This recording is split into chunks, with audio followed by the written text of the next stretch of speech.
Are you struggling to decide on the kind of business to venture into, or the kind of project to start, or even a niche? Well, if you're struggling with any of this, then this video is for you. You want to stay with me to the very end of the video because I have a bonus tip for you, okay? Number one, let's start with your strength. What is that thing that you're really good at? What is that thing that you have a lot of information about or a lot of knowledge about?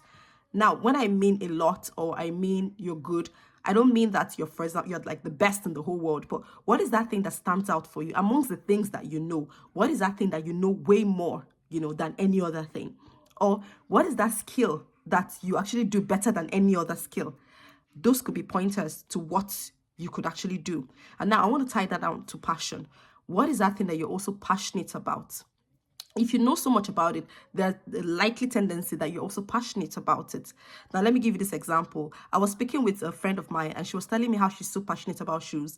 Like, she doesn't mind wearing a cheap dress, but when it comes to her shoes, she cannot compromise on it. Like, she is very particular about her shoes. When she's shopping for shoes, she knows exactly what she wants. When she's putting them on, she knows exactly how she wants them to fit. Now, for somebody like her, that's a pointer. Okay, so you could check yourself. What is that thing that really stands out about you or stands out to you as a person? It could just be a pointer into the direction in which you could take for your business or for your niche. Secondly, what is your pain point? What is that thing that you really wish there was a solution for?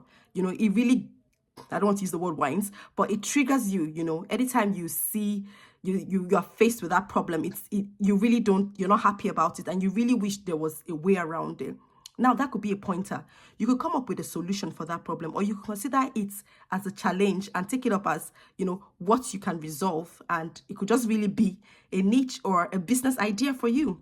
I was listening to an influencer quite recently. She's actually a very successful YouTuber, and she was sharing her story of how she started being a content creator.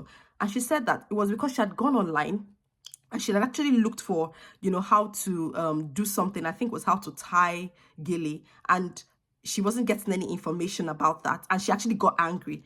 As a matter of fact, she said she started her YouTube content out of anger because when she now learned the skill, she said she was going to share it and show people that this is how you do it. And she just really wanted the content out there so that it could help somebody. And right now, she has blown. Like, she's doing so well in her business. So that's just another pointer that you could consider if you're struggling with deciding on a niche or a business or an idea. Now, I said I was going to also share a bonus tip with you. When I considered going and taking on online consultations for interior design, that's what I do. I kind of started having some self-doubts, and I got this confidence booster, which I feel would really benefit you. All right, somebody told me that, Wumi, once you get into that room, don't be afraid. So long as you know at least more than 5%, or up to 5% of what you're talking about than the person in that room, then you're good to go. And, it just really gave me a lot of confidence because, of course, I know way more than 5% than like the average person that will be seeking my service. So why not share what I know? So that really gave me a lot of confidence. So let me just say that to you. If you even know more than 5% than the average person on any subject matter, you're good to go. You can actually start out and start doing what you need to do. Cheers, guys.